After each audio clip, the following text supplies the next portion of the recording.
The uh, climate change, we have been hearing about it for many years, but it is no longer empty words.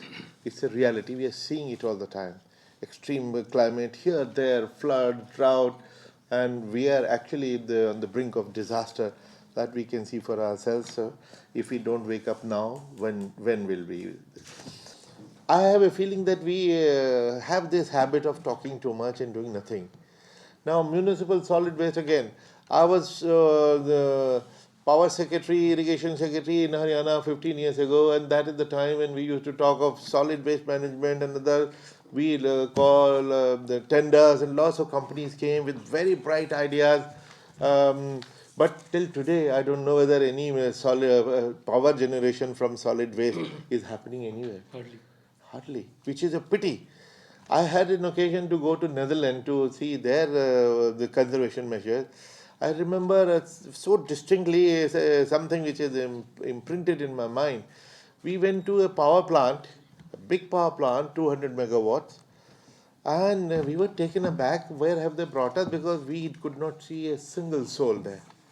Huge building, and then in one corner somewhere on a computer, a guy was sitting with the sandwiches in one hand and just looking at the computer. He was running the 200 megawatt power plant. Then we went behind the building. There we saw 4 or 5 people, and we were relieved. Yes, because coming from India and not seeing people, in any case, is an experience in itself. So there, of course, we saw 2 or 3 trucks which were unloading the solid waste. I saw this 15 years ago.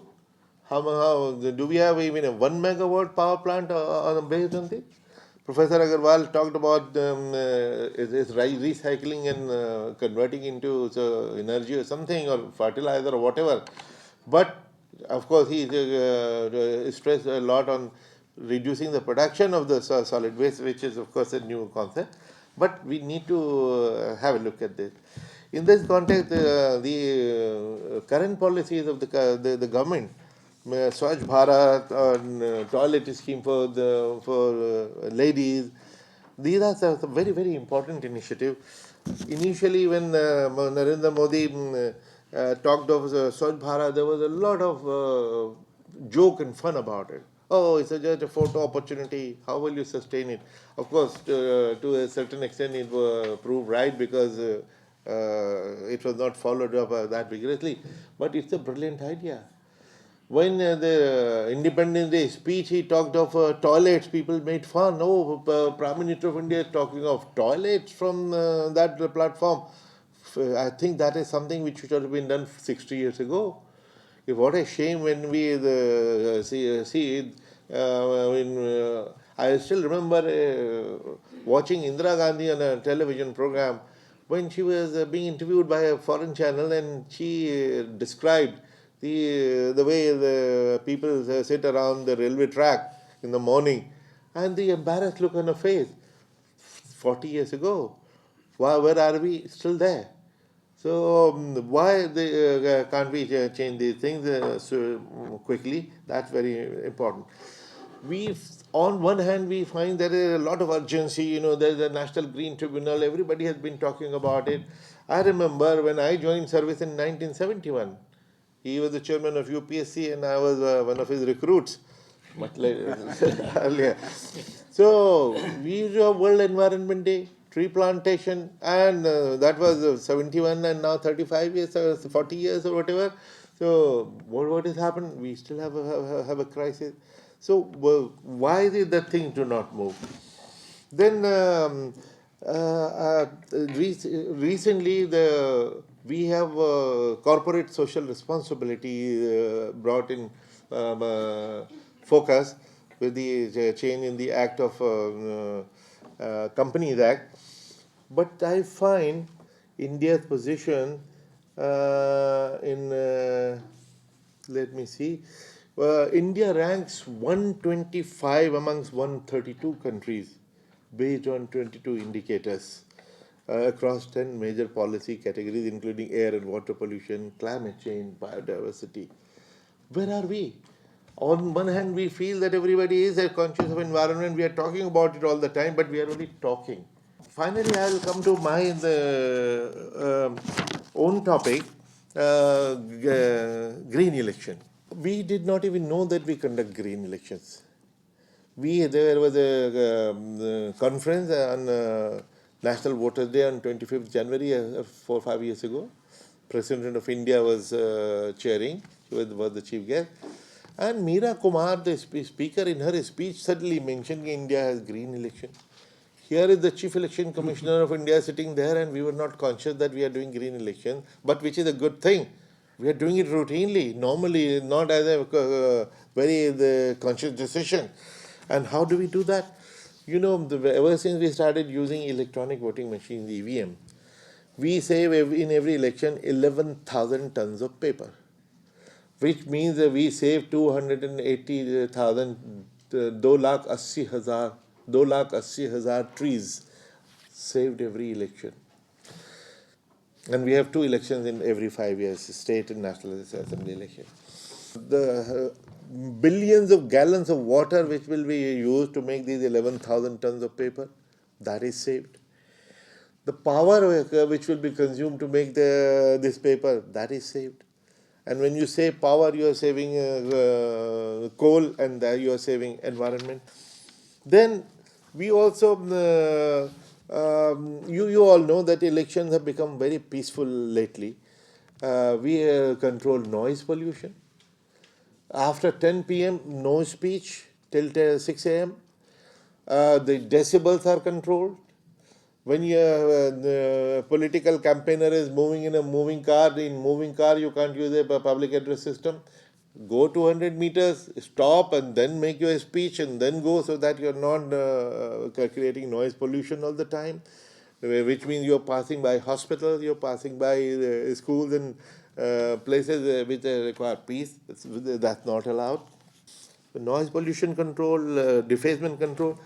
There used to be rallies. Our senior people will remember a rally. The index of the हवा किसकी है वो होता था कि कितनी गाड़ियाँ उसके उसमें कॉन्वॉय में उसके जो रैली है 500 गाड़ी है तो वाह वाह वाह बन गया और उसको बीट करने के लिए 700 गाड़ी का रैली होती थी.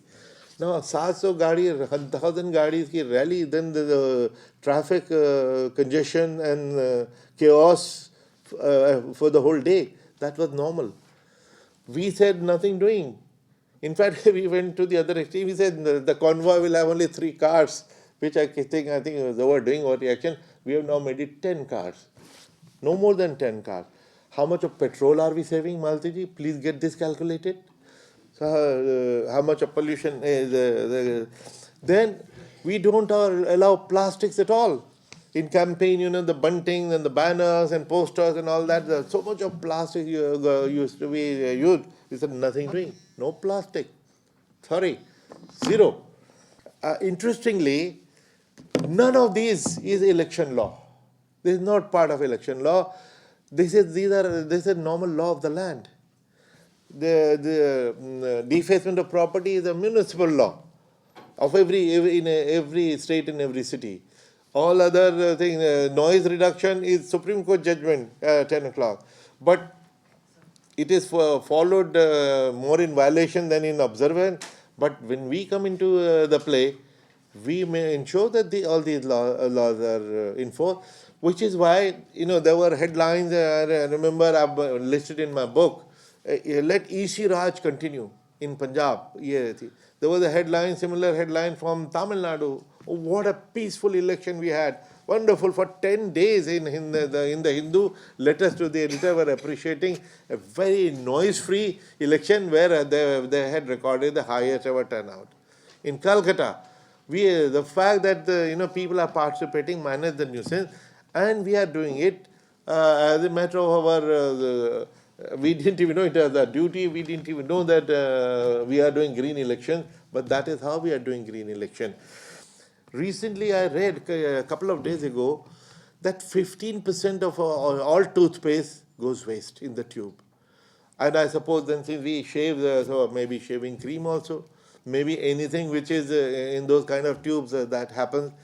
Now, it probably requires a small tweak of technology that if the tube is like this, that you have introduced some kind of a squeeze there, and you just instead of you do it, it can be done. Maybe we are all technical people, and some IIT can develop this. 15% is a lot of money, so a lot of waste saved. Maybe you come up with technology. I remember how IIT Delhi students redesigned the cycle rickshaw of Delhi.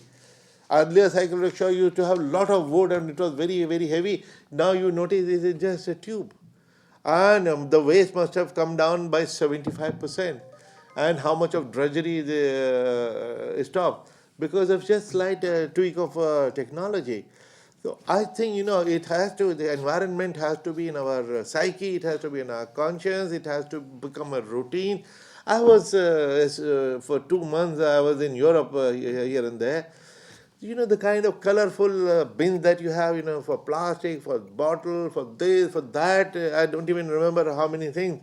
So, and people are so conscious. And, we were supposed to, in Brussels, we are supposed to use a waste bag outside. And on Monday, you please, all the biodegradable thing. On Wednesday, you will put all the glass, and on Saturday, only that. And very strict fines. So and people we take these things so seriously. I think we need to have the awareness workshop.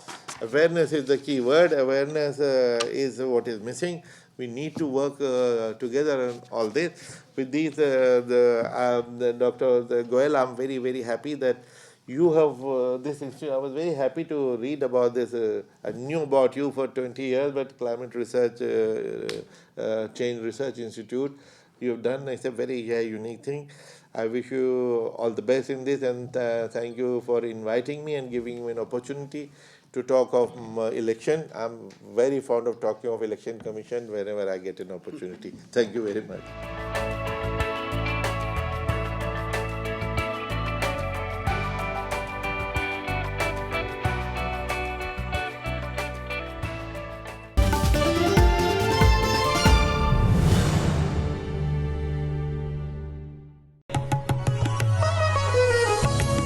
This week we are in the land of Lord Krishna. Let's meet Lok Sabha MP of Mathura and dream girl Hema Malini. How you met Dharmenji, in your life? His attitude, his behavior was definitely much different than others. Very sober, very soft, very handsome. All the most handsome, wonderful looking men, with all of them I have worked. Chal dhanno, aaj teri izzat ka sawal. Including my campaign when I go, I have to say this. Chal dhanno, aaj teri pasandi ki izzat ka sawal hai. Watch me on It's My Life, only on Rajya Sabha TV.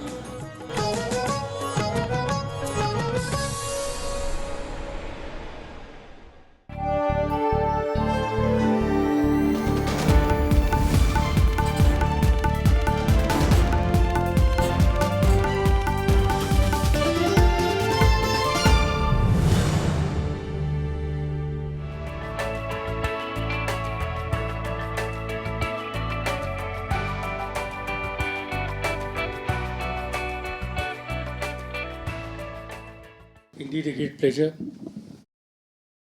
to welcome you for today's function. For quite some time, the Research Institute has been looking at environmental change, looking at some of the aspects which affects the pollution and the other issues, and also look at the impact of urbanization through solid waste which is generated. So if I recall, one of the objectives in the development goals have been the urbanization. Associated to that is the environment. Associated to that is health. And associated to that is education. If you look at all four of them, you can find out a thread running across, and I'll try to highlight some points. But of course, the ultimate objective remains the poverty alleviation and cutting down the drudgery of people in human life. Now, when we look at the urbanization issue today in India and world across, it is rapidly growing, and there are direct impact of urbanization. It is expected that another 20 years down the line, we are expecting more than 50% people to be in the urban areas. This would require utilities such as electricity, it requires water, it requires habitation, it also requires creating conditions where byproducts of the large humanities, and one among them is the solid waste, how do you manage it? A fair assessment indicates that by 2020, the solid waste would be something about 10 million tons in India. It's a gigantic proportion. It covers all activities of human life, whether industrial activity, whether family activity, or any such thing, which generate pollution. And the solid waste. Added to that is the e-waste, which is piling up enormously, at least in the last 15 to 20 years. Many of you must have been reading kind of difficulties which we'll have in terms of e-solid waste management. The question which arose in our mind is that the government policy of smart cities is going to aid towards movement of people from rural areas to urban areas. Because the idea is that these cities would provide quality of life to people where they can live happily, where they are supported through use of ICT in delivering their activities and receiving the services of utilities from governments as well as the private sector. Now, if we recognize this fact, and also what Mrs. Goyal mentioned, that at one point in time is said that Delhi cannot become a smart city. This remains problem in most of the cities in this country. If you look at the development and urbanization, there has not been a proper planning of cities, and therefore there have been juggi clusters, there are rows of houses which are not planned, and therefore to create conditions where what smart cities has been indicated should be quite difficult. But it's a gigantic task. And in my opinion, it will be interesting to listen to two definitions of smart cities, and that should explain. It's also important that there's been a lot of fights which is going on. If you get utilities, are they properly metered and they are properly paid? And therefore, smart city is important that there would be devices based on ICT, based on technology, or proper metering of utilities which are provided to. There would also be a support system to look at how the government services and the private services which are given the task to provide some of these facilities could be clearly utilized by the citizen without being under a lot of pressure. There would be smart buildings, and the Research Institute had organized one or two workshops already on this subject, and green building is one of the areas where I thought today they are going to have one document going to be released. Disaster management is crucial issues. Transportation traffic planning is another issue. And since we talk of energy, I will not go into the details of what energy it is, but more important, it is the dynamic grid which is required to provide a uninterrupted power supply to citizens. Now, keeping these objectives in mind, I try to focus very briefly on the solid waste management. And when I compare what was the system so far and what is going to be system in future, it should fall in place. The main focus, which was the bottom line so far, is to collect the waste. And mind you, only about 50% is collected and 50% is not. And therefore you see the filth and all scattered material all along the cities. The bottom line is that you collect this waste and take it to a place, a dumping place called the landfills. And landfills therefore occupied a very large area. And whatever attached to this, from starting from collection to segregation to transportation to finally dumping into the landfill, was a crucial activity involved in the solid waste management. In the last 10 years ago, 10 to 15 years ahead, there was a thinking that could this waste be utilized in conversion to energy? And therefore, some proportion of solid waste which was collected was utilized to convert into energy, either through briquettes which were made in terms of which can be burnt later, or some other forms of energy through various processes which are chemical in nature. Some of them were converted into the byproducts. So these to be mainly three broader areas through which the solid waste collection and management processes were involved. However, they were added to, could you reuse some of it, or could you recycle some of it? And finally, is it possible that we can reduce the solid waste generation? And therefore, the focus now, if it is going to a smart city, it has changed completely. And this pyramid, which I just mentioned, of 5 activities, has completely overturned. Focus today is on, number one, that how to reduce the waste development. Whether it is the building activity, whether it is the human activity, whether it is the industrial product, consciously you have to design technologies in such a manner, you have to create designs, production approaches in such a manner that we cut down the reduction in producing the solid waste. So that's going to be a top agenda in the future solid waste management. So I'm now overturning. Earlier it used to be collect in landfill, but today the focus would be use technology to do many activities which cut down largely, and the goal is that we should be able to cut down 60 to 70% of solid waste produced, which we do conventionally nowadays. Now it's a Herculean task, and it will take time for new technologies to come. And these technologies would have to be assimilated as we go through in our system.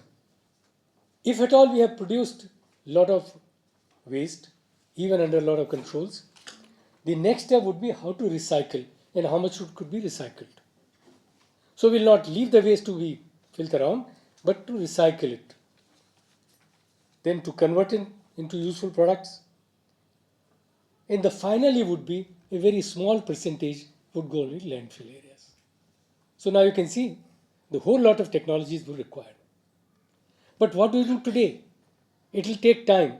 There are timelines. You don't bring technology like this. Either you take them from abroad, try to assimilate these technologies. And we have seen in many sectors where technologies were taken from outside. It requires a lot of work before these technologies are assimilated from those countries to our culture. Because many of the issues related to solid waste depends much the way the quality of life we lead in the number of things we do. For example, you hardly find in many of the countries where in certain festival we do certain activities which generate a lot of solid waste, which does not happen globally. So you might have a kind of equipment which has come, but to our cultural milieu it does not. And I personally believe that solid waste is an area which affects the human life, and therefore they must become partner in any of the technology which is coming in.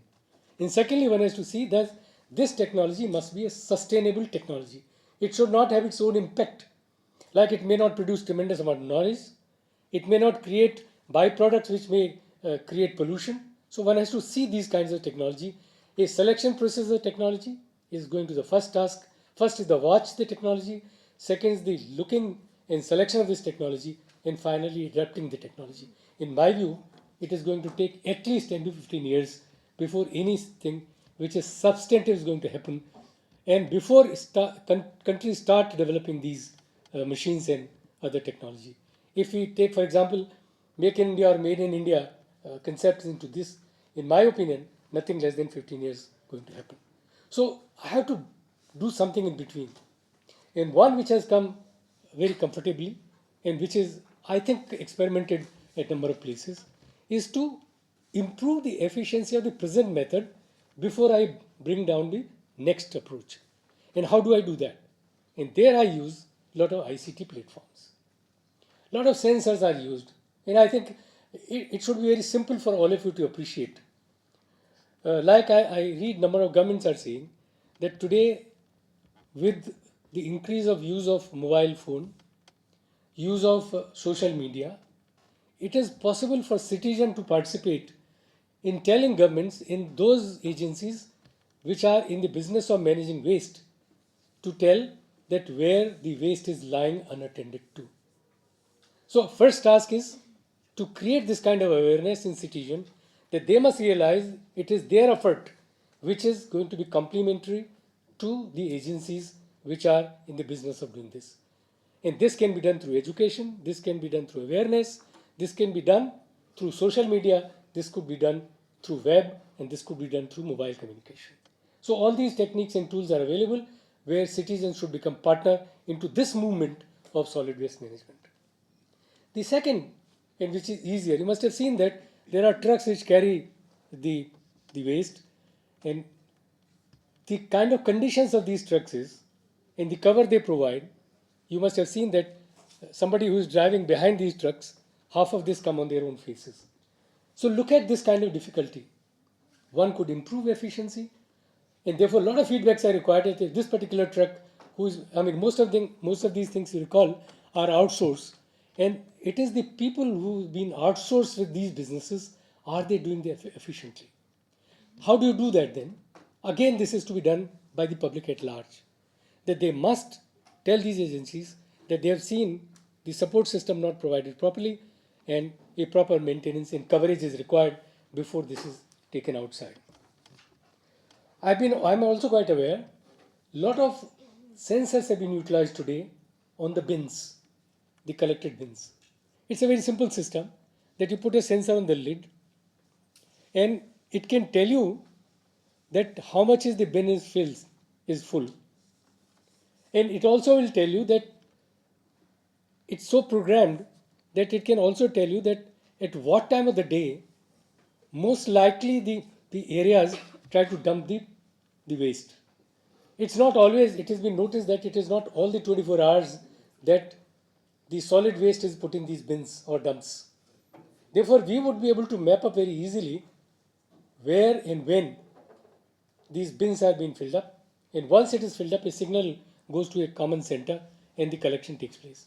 One of the objectives is to utilize the resources properly is also one of the objectives towards the development goals.